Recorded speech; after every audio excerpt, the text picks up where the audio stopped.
on. Is it on? It will be. No, it is not. I think it is now. Yes. Oh, hello. Good to see everybody. How's it going? Hello, everybody. Hey. Oh, well, welcome to St. Louis. Thank you. It's good to be seen in St. Louis. Yes, first time here, or you've been here before? No, I've been to St. Louis many times. A buddy of mine actually lives here. Funny enough, I called him. I'm like, hey, man, I can't wait to see you. Blah, blah, blah. He goes, yeah, I'm going to be in Talladega this weekend, so I didn't see it. It's all right. I'm here with you guys. It's okay. Yeah, we're here for you. But yeah, it was fun. It's just funny enough that I've been here a bunch of times, though, visiting my friend here. Right. So I've been here many times. Well, it's fantastic to have you back, and of course, for me, it's an honor to just be on stage with you, to get a chance to speak with you. I mean, I'm a fellow boy bander myself. I've been in 3 separate boy bands. I've lived in Germany. I've done the tour life. You know the grind. In the early 2000s, I get it. And I would be remiss if I didn't tell you that, of course, NSYNC was one of my biggest inspirations to become a boy band member. And I have fought tooth and nail. I've had debates and arguments, and they got really, but I will die on this hill.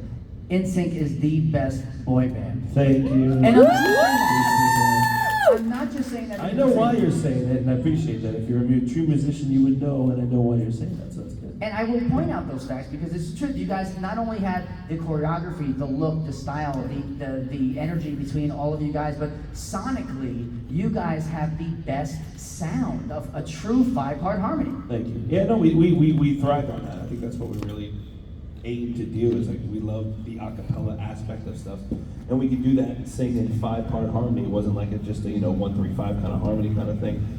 For people that are musically inclined, know what I'm talking about. But it's in the sense of like just the harmonies are just more intricate, and it just sounds just a little bit more prettier. Different things are more diminished. And yeah. Like Take 6, if you will. If you've never heard Take 6, that's kind of the feel and the vibe that we always wanted. Yeah. There was a woman by the name of Robin Wiley, who was our vocal coach, that kind of emulated that feel and that style, and that's kind of what we went with a lot of times, and that's kind of the harmonies we always try to do and do with every time. So yeah, anybody who ever wants to debate me on it, I put on I Thought She Knew, and I'm like, just shut up and listen, because this is fantastic. Not only do you guys all sing your own individual parts, but you trade off different vocal tones, and it's absolutely fantastic. Yeah, it works. We always just do what works best for the group. Honestly, what it was. Yeah. Casey and Justin had both of them have really, really amazing voices, and were able to kind of transpise as far as the meaning of the song with the vocals, where I didn't really have that yet. I don't think I was there yet at a young age at first. So, when we did the songs, a lot of stuff JC and Justin did, which, again, they sound great on Amazing. It wasn't like, oh, well, I need to be singing leads.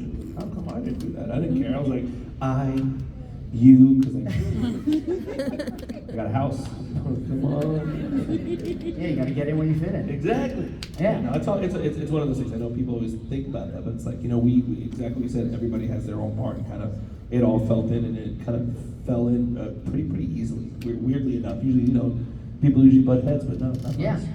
I have a couple questions of my own, and of course I'd like to open up to the audience, and I'm going to take full opportunity to just speak to you one-on-one, because I've known you for so many years. I've seen you over the years at the cons, and this is the first time we actually get to sit down and speak. Yeah. So from a fellow boy bander, I have questions. But first and foremost, the video for I Want You Back, there's 2 versions of it. Do you have one that speaks to you and has more of a soft spot in your heart?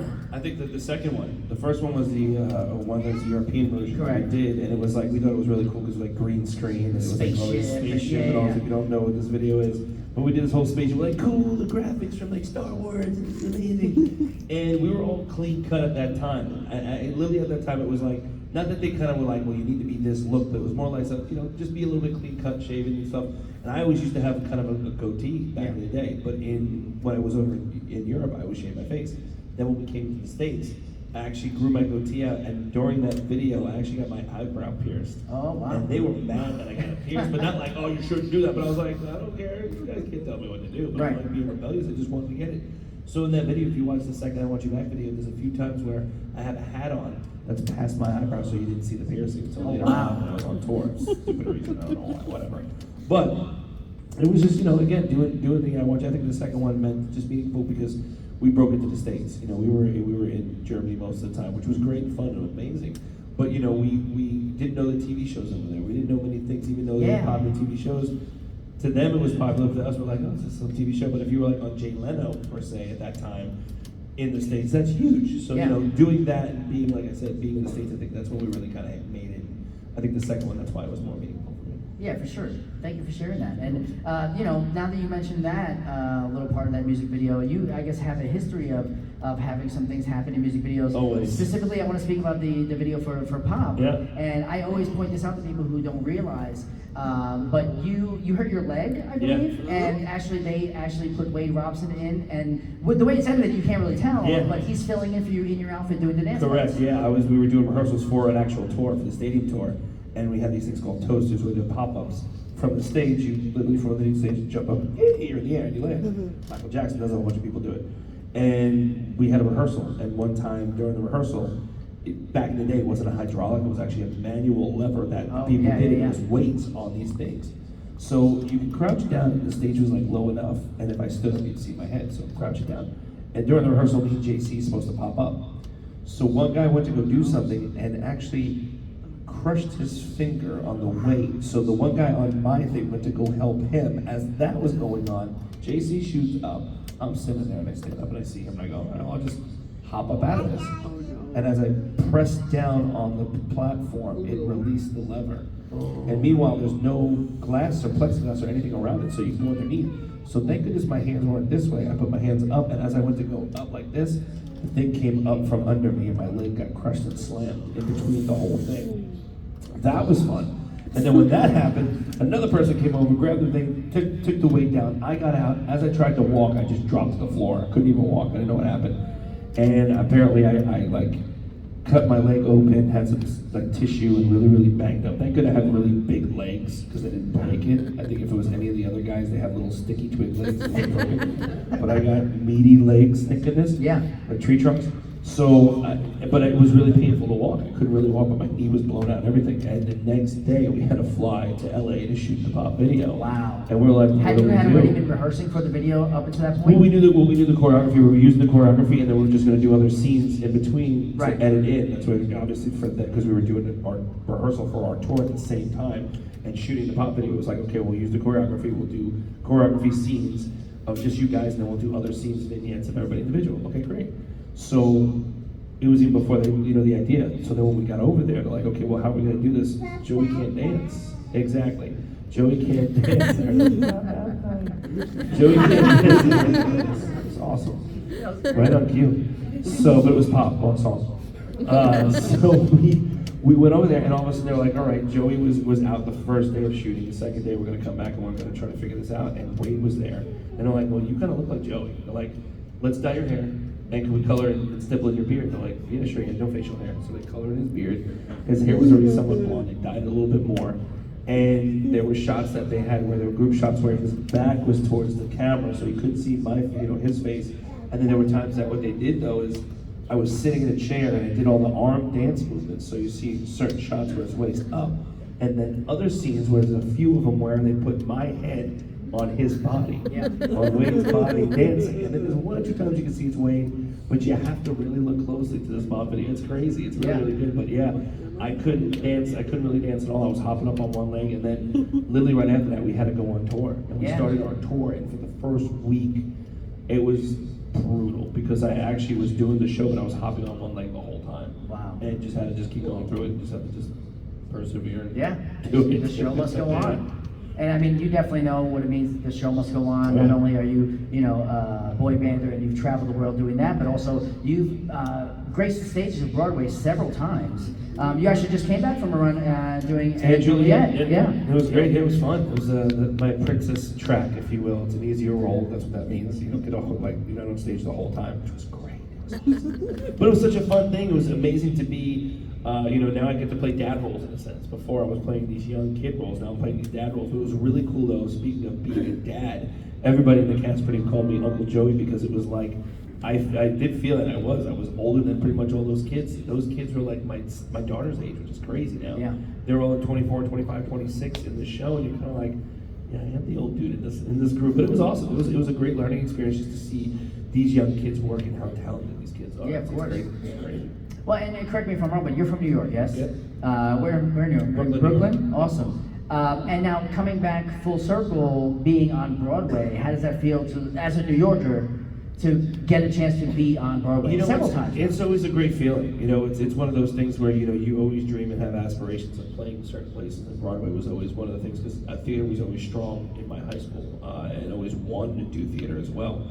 And being able to get the chance to do that, being able to get the chance to be on the Broadway stage, and the nice thing was the nice thing was when I did rent the first time, I actually auditioned for it, but people were like, so did you get the job? I'm like, well, they offered it to me, but I said, I wanted to audition. And they're like, what do you mean? I said, what if I suck? Yeah. What if I'm actually not good? What if you think that I'm not good for this part? Right. I don't want you to just give me this part and just right, plow just through it's it, me, yeah. and it looks like a disaster. So yeah, I mean, I auditioned, and they were like, okay, yeah, you're good for the part, blah, blah, blah. I was like, oh, perfect. So it's just, you know, it's one of those things of being back in New York, and, you know, being back in my roots in a sense, but living in the city at this time, you know, it's been great. It's been awesome. I love going back to it. The nice thing about my job is I get to do very versatile things. Things that are completely, one minute I might be, you know, producing something, next minute I'm, you know, producing a documentary right now also, but I'm also, you know, doing stuff, just finished up on Broadway, but I'm also doing a show with AJ on tour every once in a while in between his Sphere show. I also do a show called Joey Fatone, friends that I did for Epcot. So it's like, it's fun to be able to do all these different things, and then sometimes I'll do film or television and do voice acting. So it's nice that no one's ever told me I sucked at anything I've ever done. I'm not perfected at anything, not that I'm ever going to perfect anything, but you're always learning in your craft, which is amazing. Oh, for sure, and it's great to see that you're willing to take those chances and you know, go outside of your comfort zone, but really bring great work to what you do. I mean, you've done game show hosting. What do I have to lose? Yeah. Seriously, like, what do I really have to lose in the sense of if the job goes, great, it'll go on forever. If it doesn't, then there's always another one. We'll figure something else out. Absolutely. That's what I love about being in the entertainment industry. You get to throw stuff on the wall and see what sticks. Yeah.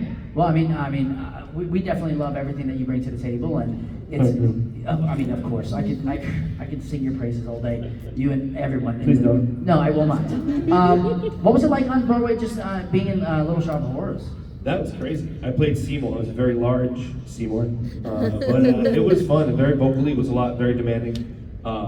You know, that was that was not a princess track. You were on stage the whole time. Right. And you know, they always tell you when you're an actor, you never work with puppets or animals or babies. And I think I've done all three. But working with puppets are interesting. Yeah. It's an interesting, weird thing. You're just literally talking to an inanimate object, somebody back there moving it. It's odd. So you know, it's a career. That's amazing. You went to a performing arts high school in Orlando, yeah, and then Phillips, yeah. how shortly after that did you join the group? And was being part of a group always a goal of yours, or it just kind of happened? Well, I always was singing in other groups, sang in a cappella group in high school, and just always wanted to. You just love entertainment, whether it be performing on stage, whether it be singing in a group, whether it be doing a play. You know, I always wanted to do something. So whatever really interests me at that time, I think as a Boys to Men really was very heavily influenced. And I think three of my other boys in high school, we sang together. And they went off to college. I wasn't able to go to college. Couldn't afford it. My parents couldn't afford it. So I was either going to start working, doing like auditions for like cruise lines or theme parks or something else, and detail to that, or a bigger stage on that sense. And ran into the guys, you know, Justin, JC, and Chris at like a little club. And that's kind of how the story went down, about meeting them and then trickled into NSYNC. And crazy enough, after I graduated high school, NSYNC was my next job, which is weird to say, pretty much. I did Universal, it was only like about a year or two, and then off to the races. Yeah, I mean, I know that you guys have all been in touch over the years, but what was it like to get back together for Trolls?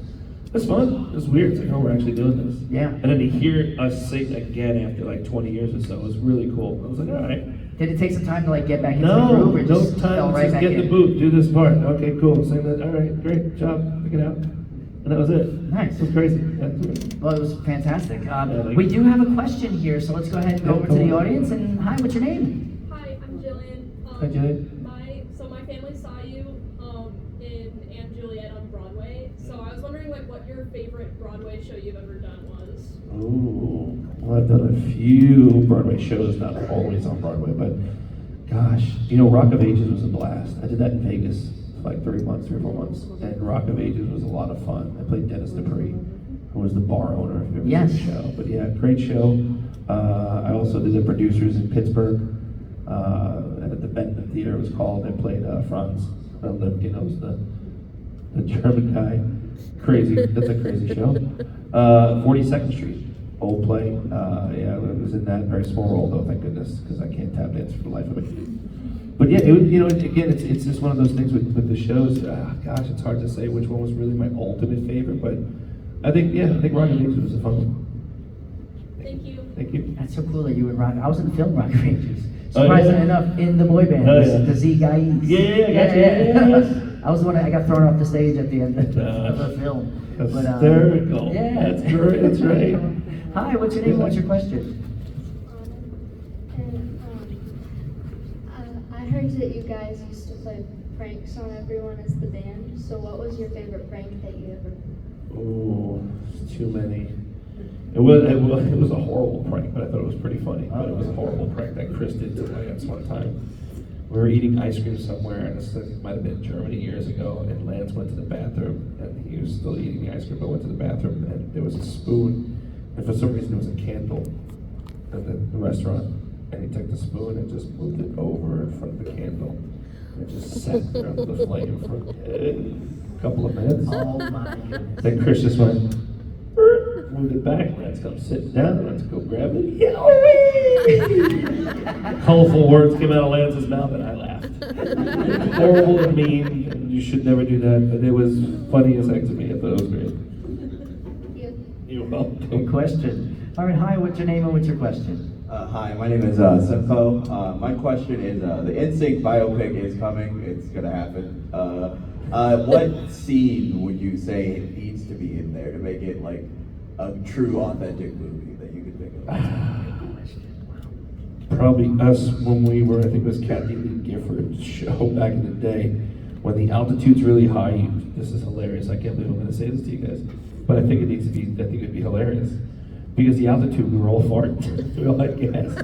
And we were lighting our farts on fire the whole time, hysterical laughing backstage before we about to perform. People would have no idea what the heck we were doing. But that's what we were doing, people. They're like, sex, drugs, and rock and roll. Like, no. Lighting our farts on fire. Thank you. Seriously. You're welcome. This is the story you asked for. Hey, what's your name? What's your question? Hi, my name is Sarah, and this one's for Joey. You've been in as a host on a few game shows. Which game show would you want to be on more than anything in the world? Ooh, honestly, what's it called? Oh gosh, Pressure Luck, which is the whammy game. Oh, Pressure Luck, yes. Whammy. I want to be on Pressure Luck. And it's still out around now too, I think. I believe Elizabeth. Yeah, it's Elizabeth Banks is the host, yeah. God, that's what I would love to do.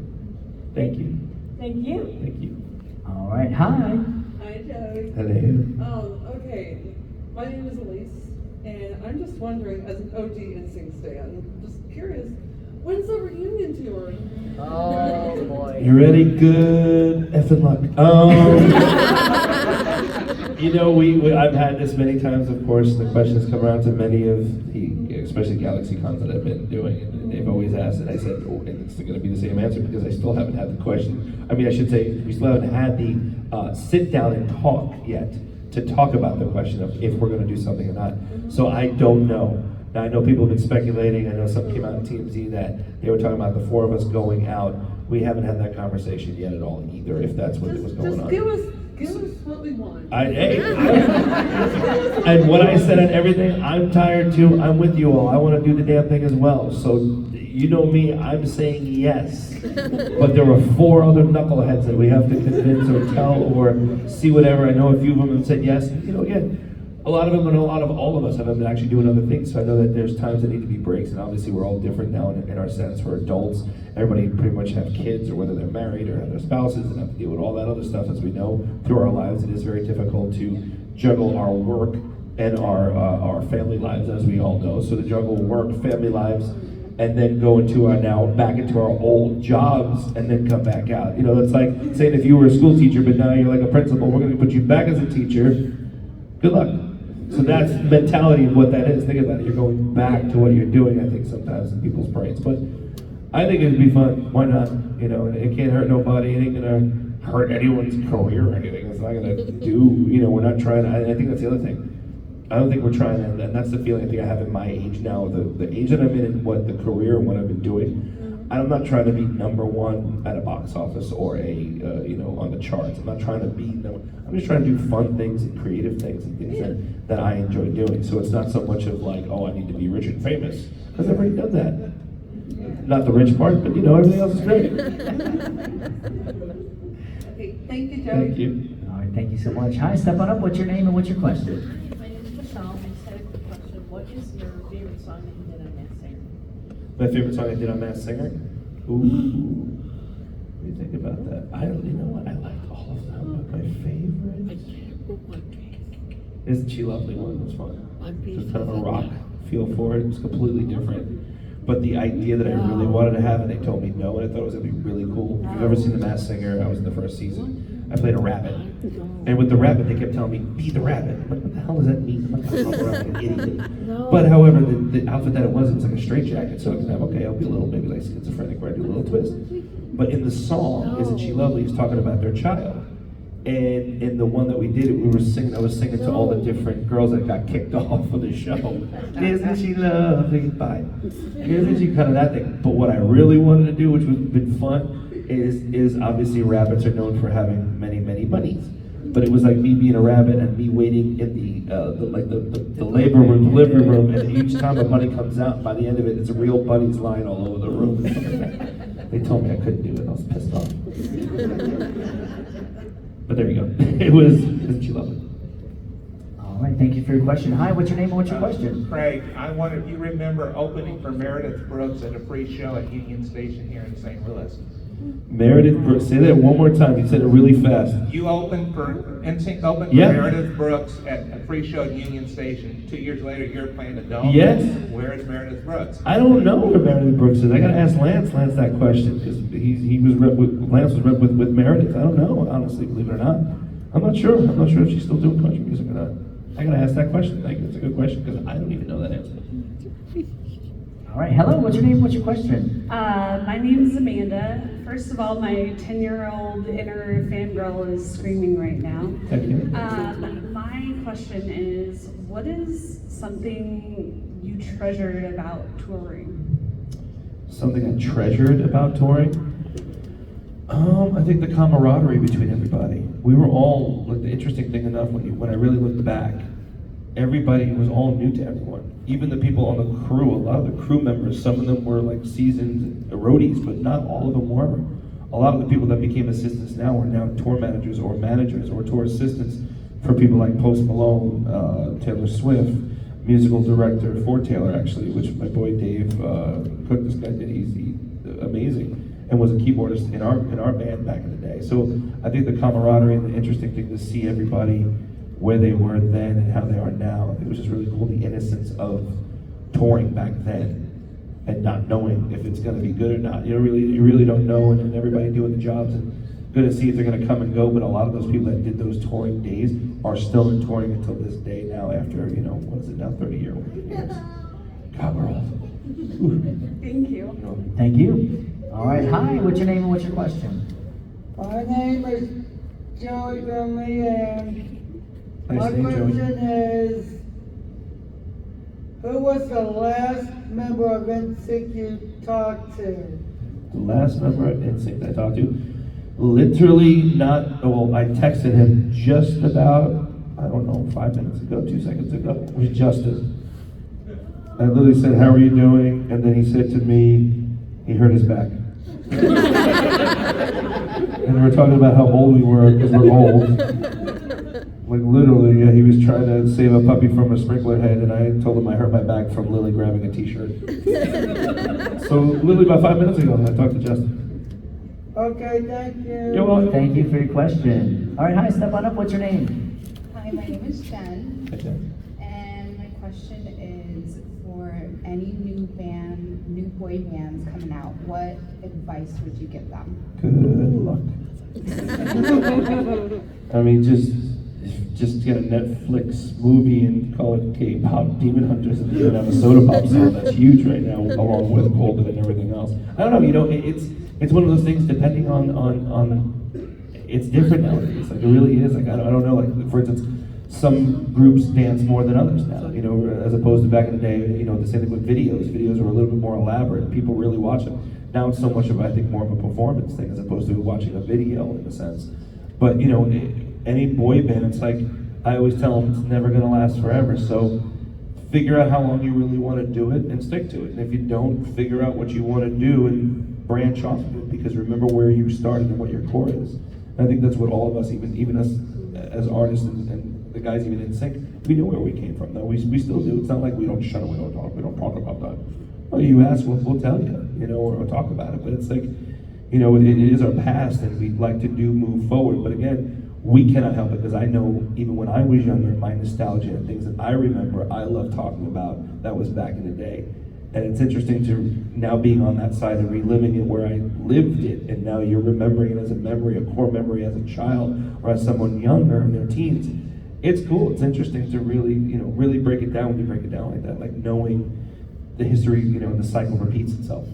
I was like that with New Kids on the Block. I really was. I was a fan of New Kids. Loved that. Oh my gosh. And now they're my peers, which is weird. And then, you know, seeing people that are fans of NSYNC and knowing how they felt, I know exactly how I felt. Of course, I was a fan of, everybody was a fan of somebody in some way, shape, or form. I mean, we're all here because we're all fans of somebody, especially at GalaxyCon. Yeah, 100%. Thank you. You know, Thank you. Hi, step on up. What's your name? Hi, I'm Rachel. hello, Rachel. Hi, Joey. My question is, so you've had a long career even after NSYNC. You know, you were on Dancing with the Stars and Masked Singer and Practical Jokers, and just you've done so many things. What has been your favorite thing that you've done since NSYNC? The Broadway stuff, I think, was one of the definitely the bigger things for me, because that's something that I always wanted to do, even before NSYNC. The theater was my first love, so it was like that was like the pinnacle of like doing something. I made it to do something on Broadway, especially doing Rent was my first Broadway show. So doing that with an ensemble cast of people, where I didn't feel, good thing I wasn't alone. Felt so awkward if I was like this leading guy, and you know, but this was like an ensemble cast, and it was just great. It was just an amazing feeling of something that I always wanted to do, and things that you ever dream of. And you know, it's like everybody, you always dream of something, and when you dream about it and that dream becomes that reality, it's like, holy crap, I did this. I did what I wanted to dream about. I made it to where I am. It's a great feeling. It really is. It's one of those things of going, now what's gonna happen? That's always the scary part. People go, okay, like people, again, we talk about, you know, being number one. You want to be the number one. You want to be the best that you can be. But when you're number one and you're the best that you can be, now what? Where do you go? There's only one place, down. Or you maintain that, and somebody else is going to need to take that spot at some point in time or be better than you. It's just, I think it's just life. It just happens. You know, just like us. You know, people think, oh, NSYNC's the only group, boy band after Backstreet. No other band after NSYNC. And it's like 90 Degrees coming up. No other band after 90 Degrees. No other boy band. Then there's a whole bunch of boy bands now. You got now the whole K-pop, you know, thing coming out, and you also have, you know, with One Direction that was out, you know, a few years back. And it's amazing, you know. Big Time Rush, another group, named a bunch of boy bands that are coming out older and older. It's great, and I think it's an amazing thing. And I think it's just one of those things where it's just like good luck on all the aspects of being in that boy band. It will change over the years of what a boy band means to people. You look at the Jonas Brothers, they're a band, they're not dancing, you know, they're singing, and they're a band, they play instruments, so it's always a different vibe. Thank you. Hold on. Thank you. Hi, step on up. What's your name? Hi again, Joey. This is Brittany. Since we're talking about musically inclined people, and you're very musically inclined, talking about part harmonies. If you had to pick 4 solo artists to put together to make the best band ever, who would you choose? That's tough because they're solo artists for a reason. So it all depends on how well they blend with other people. So that's tough to think about. But now we're talking just guys or guys in a girl group or? However you want. Well, that's tough. Well, guys and girls, it's hard to mix anyway. So let's scratch that right off the bat. No disrespect. But if we did a girl, I could do girl or guy. But if it was a guy group, vocally, Michael Bublé, he would put in there. It's tough to blend with Ed Sheeran, but it's a possibility. It's an interesting group of people here. Michael Bublé, Ed Sheeran. What's the dude's name? And I can't remember now. I'm drawing a blank. Jacob. He's a great singer. If you know what I'm talking about, he's got spiky hair, crazy. He arranges things unbelievably. He's a prodigy, a young kid for many years. Yeah, something Jacob. He like makes the chorus. Yes, he makes the audience sing and stuff like that. Yes. That kid, I can't remember. I just drew a blank. Jacob, something Jacob, I think his name. And then who else would I get? Me. I don't know. Absolutely. Because I want to be a part of it. I think it'd be cool as hell. There you go. Thank you. You're welcome. Awesome. That's Thank you all for your tough, man. questions. That's That a is tough tough, yeah. You know, you talk about the meld and the blend and finding your voices in the way that you work with one another. How long did it take for you guys to really find your, sound, all five of you? It was blending to one? it was amazing. It was fairly instantly. That's why I think we were like, wow, this sounds way too good. Because I think everybody, and that's the thing, everybody sang well together because everybody sang in a choir or sang in a group or sang vocally with other people and had to sometimes either match somebody or that other person had to match that person who was ever singing that lead vocal or whatever the case may be. So I think it was really like out of the gate because Lance was in a chorus group called Attaché in high school at the time. Justin and JC was shooting shows in the Mickey Mouse Club where they were singing with 12, 13 other kids every day, all day. You had Chris, who was in an a cappella group at Universal called the Hollywood High Tones that sang a cappella doo-wop 50s music. So he had a blend with men and women together. Right. And then I did a show, I was in an a cappella group in high school, but also did the Barbershop Quartet Music Band. And, just started doing a lot more group stuff, even in high school for me. So all of us knew how to kind of blend in one way, shape, or form. And that's why I think when we got together, how it really kind of blended was literally the first time we're like, holy crap. Yeah, one of my favorite moments of NSYNC, and please, I would love if you can just give your insight in this moment, is singing the national anthem and walking out to the audience or the stadium, not really accepting you guys, even booing, not feeling, and then by the end, not even by the end, but midway through, they're like, these guys got the pipes. Yeah, it's happened twice. Yeah. We did the Subway Series, which was the Mets versus the Yankees, and then I did the very first one was the Predators game, which is an indoor football game, where we sang the national anthem, and we literally got booed, and one person we could hear clear as day, go back to church! Yeah, I just yell, and by halfway through, they were kind of like, oh wow, okay, oh wow, that sounds amazing. They don't understand, and for me, the cool thing about that whole feeling is the woman that wrote Robin Wiley, who was our vocal arranger that I talked about earlier, she wrote that on the plane, flying over the very first time to meet us. She had a song called I Thought He Knew, which became I Thought She Knew, which was the a cappella song we sang that became, but she actually wrote that song and arranged that song, and then made it into an a cappella song and gave us that. They're like, here, listen to this, and we're like, that's really cool. And then the other one was that she wrote out on a literally on a graph chart the notes to the Star Spangled Banner, which was crazy. Literally flying over from Nashville to Orlando, which was only like a 2-hour flight, probably even less than that. But we go in there, we listen to the arrangement, and was just blown away by the arrangement of what she did. And that's the way I feel about it every time I hear it or sing it. It always reverts to the first time we ever sang together, because that was one of the first songs we ever sang together. Yeah. There's actually a recording somewhere, I think I have it, where it's like an a cappella version of it. It's a big echoey in a room, and in that room was actually, we were singing in Shaquille O'Neal's indoor swimming pool area, which next to it was a recording studio where we recorded our first demo tape. But the funny part was we were like, we just wanted to we loved the acoustics in that room, put a microphone right in the center, and we sang it live. Right. And that was like our demo thing where we used to put out, that was the live version of us singing a cappella. And obviously you have to all have your own individual parts, and it has to be perfect to the note. Was it presented to you on sheet music, or how did they break down the 5-part harmonies? Every which way. It was presented to us on sheet music, and both of us can pretty much read music, but in the intensity of just knowing where it was, it's always a good visual to have that. But also we had tapes as well, or if we arranged stuff sometimes on the fly, if we were in the studio, we'd go and sing that part and go, okay, how's this sound? And add that, and go, okay, let's go to the booth and sing that. So it was a combination. It was all different combinations of how to do those notes and what we did. But it was, it got creative, and what we tried not to do was stack more notes than what there needed to be, I think. Meaning if there was 5-part, there was 5-part.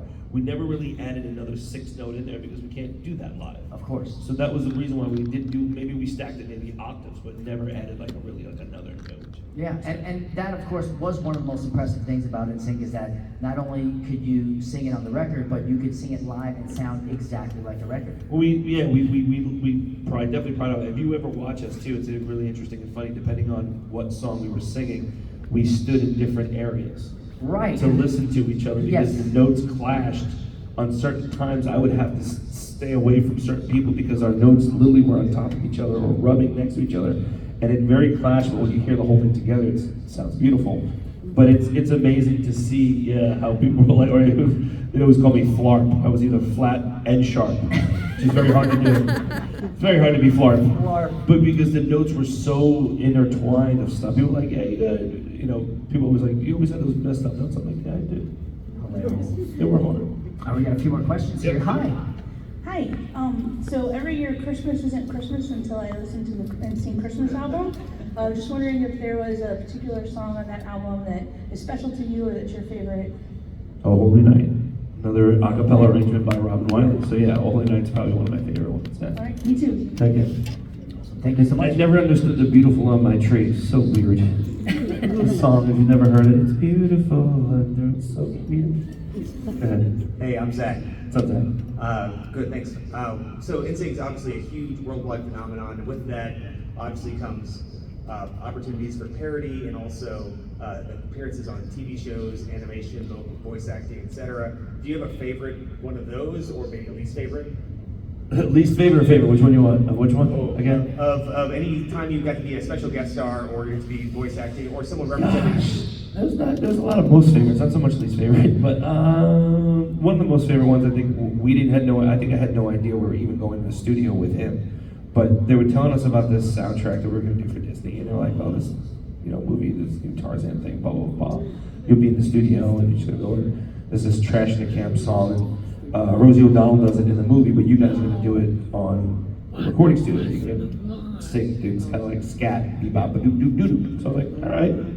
So we walk in, and all of a sudden there's Phil Collins. I had no idea. We were like, Phil Collins in the room. So he's like, yeah, we're recording. I'm like, all right, that's cool. So we think he's gonna be in the board the whole time. And then he comes in the booth with us, and we all stand there like, yeah, I'm gonna sing it with you guys. We're like, what?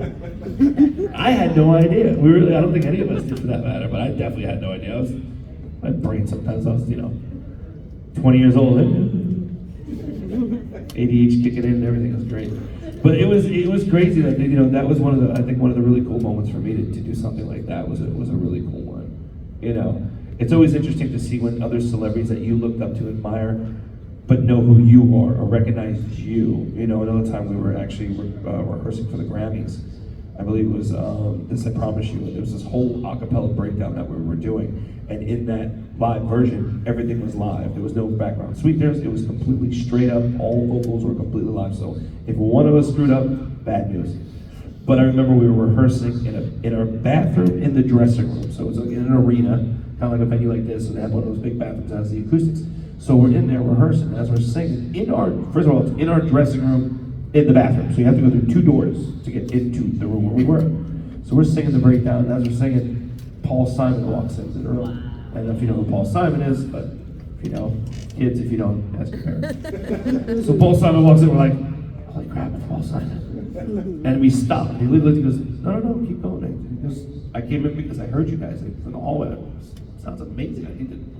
So we just kept going. It was really cool. That was a real surreal moment of him walking in, listening to us. So that was another one plan. I can go on. It's too many surreal moments. That's awesome. Thank you so much. Thank you. And then we have our last 2 questions here. Hi, what's your name? Hi, I'm Nick. What are your 2 favorite Super Bowl halftime shows of all time? Well, of course, the NSYNC halftime is probably by far one of the most amazing ones you've ever seen in your whole entire life. The one I thought was pretty amazing that I didn't think he was ever going to go on stage, and there's so many stories about him, and I think he is a jerk because he blew me off one time or smacked the guy, even though he's 4'1". Prince was another Super Bowl. It was pouring down rain, and that dude, it didn't even matter. I thought he was going to bust his butt. He didn't, and he had heels on and everything, and the dude was in the pouring rain performing his butt off. It was amazing. I thought that was a really cool performance of him to do that. He could have been like, nah, I don't want to do that, too much rain, or let's figure it out. No, he went out and did it. Great. Cool, thank you. You're welcome. Thank you. And then here's our final question. Hi, what's your name? My name is Joe. Joe, nice name. What was your experience on the Jack and Triumph show like? The experience of Jack and Triumph. Everybody know what Jack and Triumph show is? If you didn't know, it was a Oscar award winning. I'm kidding. No, it was a TV show on cartoon. It was a cartoon, right? Adult Adult Swim. Adult Swim, if you ever watched Adult Swim. Back, it was an awesome show actually. We were supposed to do a second season and it didn't happen. I was very upset. But Jack McBrayer, if you know who he is, actor, was in 30 Rock. He was the guy in the elevator, usually all the time, Bellman, whatever the hell he was. And then there's Triumph the Insult Dog. If you remember him from Conan, he was a little, I like to poop on everyone. Amazing talent. Have a dog. Anyway, it was basically a show of a has-been from the 90s that it was almost like a Lassie. An old TV show. It was a made-up TV show of Jack and Triumph Dog. And they go live in this woman, his mother's house, which was played by June Squibb, if you know who she is, great Oscar-nominated actress, fantastic. And hilarious enough that she even said yes to this show. But it's every insult, every horrible thing you can think of. They poke fun of me of every NSYNC thing. They said, oh look, I have a hand, it has 4 queens, it's like NSYNC. It was every joke you could possibly throw at each other. But it was hilarious. And it was I had a great thing. I was supposed to do just 1 episode, and they kept bringing me back, and then literally we signed on to do a second season, and then I was going to do all the episodes, and then they kicked the whole rug out from under. It just ended quickly. I know. I think they had too many cooks in the kitchen is what it was. But it was great. I think it was so much fun experience because it was just like one of those things of, I'm going to poke fun of you. Okay, let it happen. I love it. I think it's great. Thank you. Awesome. Well, thank you so much for your question. Thanks everyone for all your amazing questions. Of course, if you didn't have a chance to ask your question here, you can visit Joey down at his table. He'll be here for the rest of the weekend. Now, Joey, before we say goodbye, is there anything that you got coming up that we can look forward to that you're allowed to speak about? Yeah, you know, times are tough. I'll be over at Chuck E. Cheese later on as a rat, selling pizzas. No, I'm kidding. You know, it's been nice that things I've been able to do. I've been blessed. So hopefully I got things coming up. A lot of other shows with actually AJ from Backstreet. We're going to be doing some more shows together in the near future. And still waiting on a damn NSYNC reunion, so good luck, guys. Well, thank you so much for being here. One more time, big round of applause for Joey Fatone, everybody. All right, let me see, is our photographer here? Oh yeah, can we take a stage selfie, Joey? Yes. Let's do it. Everyone stand up, come on up to the stage. Come on down, come on. For a stage selfie, of course, you get your very own copy of this at the stage selfie station by Main Stage. We'll print it for you.